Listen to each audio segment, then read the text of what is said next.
राज्य कमिब शीतर प्रकोप उपकूल और दक्षिण ओडिशा रे कां भां हालुका वर्षार संभावना। चलो देखा संपूर्ण अपडेट कौन रही। आकाश मेघुआ रही पारे उपकूल और दक्षिण ओडिशा कां भां हालुका वर्षा हो पारे। शुक्रवार यह पाग रहा नहीं अनुमान कर आज शनिवार रे मयूरभंज केन्दुझर देवगढ़ सुंदरगढ़ मालकानगिरी कोरापुट रायगड़ा कलाहांडी नवरंगपुर रे कां भां हालुका वर्षा संभावना रही। डिसेम्बर पहलू राज्य में पाग पूरा शुखिला बर्तमान शीत प्रकोप कमिब दिनक पर राति तापमात्रा 2 ରୁ 4 डिग्री सेल्सियस बढ़ी पारे। राज्य में गत किछि दिन हेबो शीत जारी रही। चलो देखा परवर्ती अपडेट कौन रही। बदलिला बात्यार गतिपथ एइछि हेबो माड़। तो चलो देखिनबा संपूर्ण अपडेट कौन रही। बंगोपसागर घूर्णिबलय पेंगाल भयंकर रूप धारण करिछि। तमिलनाडु रे जो झड़ सृष्टि होबार आशंका हठात यह दिग बदल सूचना मिलुछि। अधिकंतु यह घंटा प्रति 3 किलोमीटर रु 10 किलोमीटर बेगर गति करुछि। तेज भारतीय पाणीपाग विभाग कहिछि जे यह एक भयंकर घूर्णिबलय एवं यह 29 तारिख अर्थात काली एक घूर्णिबलय रे परिणत हो सारी। यह उत्तर दिग को जीवार संभावना रही। यह 30 तारिख में उत्तर और उत्तर पश्चिम दिग गति करिबो बोली आशा करा जाउछि। आईएमडी कहिछि जे ए घूर्णिबलय फल घंटा प्रति 45 ରୁ 55 किलोमीटर बेगर पवन बहिबो। यही कारण डिसेम्बर 2 पर्यंत आंध्र प्रदेश में हालुकार मध्यम धरण वर्षा हेबो। आहुरी मध्य तेलंगाना रे 30 ରୁ हालुकार मध्यम धरण वर्षा हेबो। नवेम्बर 29 तारिख में रयलासीमा एवं एपी रे यानम रे प्रबल ରୁ अति प्रबल एवं प्रबल वर्षा हेबो बोली आईएमडी कहिछि। 30 तारिख अर्थात आज उपकूल आंध्र एवं रयलासीमा प्रबल वर्षा हेबो बोली एथिरे कुआ जाइछि। चलो देखिबा परवर्ती अपडेट कौन रही। पुणी बढ़िबो आलू दर। चलो देखिनबा संपूर्ण अपडेट कौन रही। आलू देबेनी दीदी कौन राज्य को आलू देवाक पश्चिमबंग मुख्यमंत्री ममता बनर्जी मना करिया परे बढ़ी चिंता। पश्चिमबंग पुलिस ओडिशा को आसुथबा आलू ट्रक छाड़ू नाही। सीमार 2 दिन है अटकी शह शह आलू ट्रक। लखननाथ टोल गेट पाखरु किछि गाड़ी फेरी जाइछे। जनवरी एवं फेब्रुआरी रे नुआ आलू अमल नहिबा पर्यंत राज्य आलू और पियाज रप्तानी उपरे पश्चिमबंग सरकार कटकणा लगाई जाइछन्ति। अगस्त रे पश्चिमबंग आलू रप्तानी बंद करिया परे ओडिशा स्थिति अनायत होइथिला। एबे पुणी सेभଳି संकट देखा देबो कि ता नै समस्तक मन रे द्वंद्व रहिछि। चलो देखिया परवर्ती अपडेट कौन रही। महंगा भत्ता को नहीं आसिला बड़ अपडेट। तो चलो देखिनबा संपूर्ण अपडेट कौन रही। महंगा भत्ता 7% वृद्धि पाई। षष्ठ वेतन आयोगर सुविधा पाइथिबा कर्मचारी एवं पेंशनभोगी महंगा भत्ता डीए 7% वृद्धि करा जाइछि। ए वृद्धि सहित से वर्तमान 239 परिवर्ते 446% डीए पाइबे। एथि सहित पंचम वेतन आयोग अधीन दरमा नेउथुवा कर्मचारी एवं पेंशनभोगी डीए 12% वृद्धि पाई। सेमानकु 4.43% बदल में 4.55% महंगा भत्ता दिया। अनुराग रास्तेगी निर्देश देइछन्ति। अर्थ विभाग अतिरिक्त मुख्य शासन सचिव अनुराग रास्तेगी ए बाबद निर्देश देइछन्ति। अनुराग सूचना देइछन्ति जे वर्धित महंगा भत्ता 2024 जुलाई 1 रु लागू हेबो। नवेम्बर 15 रे केंद्र सरकार पंचम एवं षष्ठ वेतन आयोग अधीन कर्मचारी डीए वृद्धि करने को घोषणा करथिले। जुलाई रु अक्टोबर मध्य मोट 4 मासर बकेया जनवरी रे प्राप्त वेतन एवं पेंशन सहित प्रदान करा जिवो एवं आसंता मासरे प्राप्त नवेम्बर वेतन एवं पेंशन वर्धित डीए अंतर्भुक्त करा जिवो। तो यही खबरटी थिला केवल हरियाणार आदिवासी मानक पई। चलो देखिया परवर्ती अपडेट कौन रही। सुभद्रा योजना रे झियो मानक पई आसिला खुशी खबर। सुभद्रा योजना रे आसिला झियो मानक पई खुशी खबर। 21 वर्ष पूरीथिले सुभद्रा योजना रे आवेदन करि परिबे। जो मानक एही मासरे 21 वर्ष पूरी थी से भी सुभद्रा पर आवेदन करें सुभद्रा टंका पाइपर कहते उपमुख्यमंत्री प्रभाती परिड़ा। अन्य पक्षर 15 दिन भितर सुभद्रा रिजेक्शन जांच करा जोटी अधिक सुभद्रा फॉर्म रिजेक्ट होती से स्थान को अधिक गुरुत्व दिया। मालकानगिरी गजपति कोरापुट रे अधिक रिजेक्शन करा जाइछे। शुक्रवार दिन मालकानगिरी रे जांच होइथिला बोली सूचना दैछन्ती उपमुख्यमंत्री प्रभाती परिड़ा। तो चलन देखिबा परवर्ती अपडेट कौन रही। चाषी भाई आसिला डबल गुड न्यूज। 19तम किस्ती सह मिलिबो एक्स्ट्रा 3000 टंका। चलो देखिनबा संपूर्ण अपडेट कौन रही। जदि आपण मध्य प्रधानमंत्री किसान सम्मान निधि हिताधिकारी तेज यही खबर आपण एक खुशी खबर। कारण 19तम किस्ती सहित देशर कोटी कोटी कृषक द्विगुणित खुशी पाइपर। 60 वर्ष बयस पूरण कर चाषी अकाउंट में 19तम किस्ती सहित मनधन योजनार 3000 टंका देवाक योजना कर सरकार। जदि यह सत हुए तेज समुदाय 5000 टंका योग्य कृषकों अकाउंट को जमा हेबो।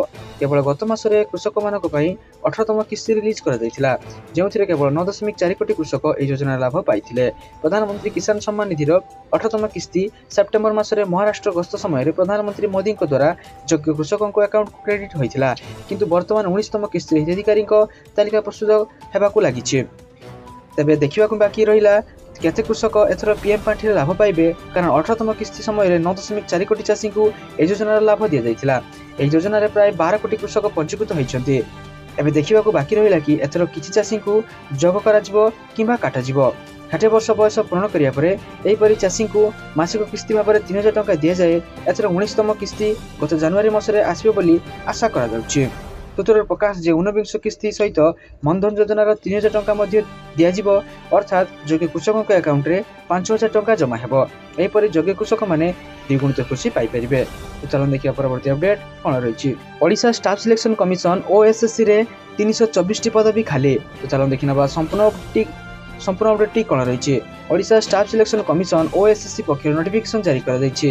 କମ୍ବାଇଣ୍ଡ ହାୟର ସେକେଣ୍ଡାରୀ ଲେଭେଲରେ ପୋଷ୍ଟ ଖାଲି ପଡ଼ିଛି। ଇଚ୍ଛୁକ ଏବଂ ଯୋଗ୍ୟ ପ୍ରାର୍ଥୀ ଅଫିସିଆଲ ୱେବସାଇଟକୁ ଯାଇକି ଯାଞ୍ଚ କରିପାରିବେ। ପଦବୀ ସଂଖ୍ୟା 324ଟି ରହିଛି। ଅଣସଂରକ୍ଷିତ ପାଇଁ 188ଟି, SC/BC ପାଇଁ 2ଟି, ଅନୁସୂଚିତ ଜାତି ପାଇଁ 60ଟି, ଅନୁସୂଚିତ ଜନଜାତି ପାଇଁ 64ଟି ପଦ ଖାଲି ରହିଛି।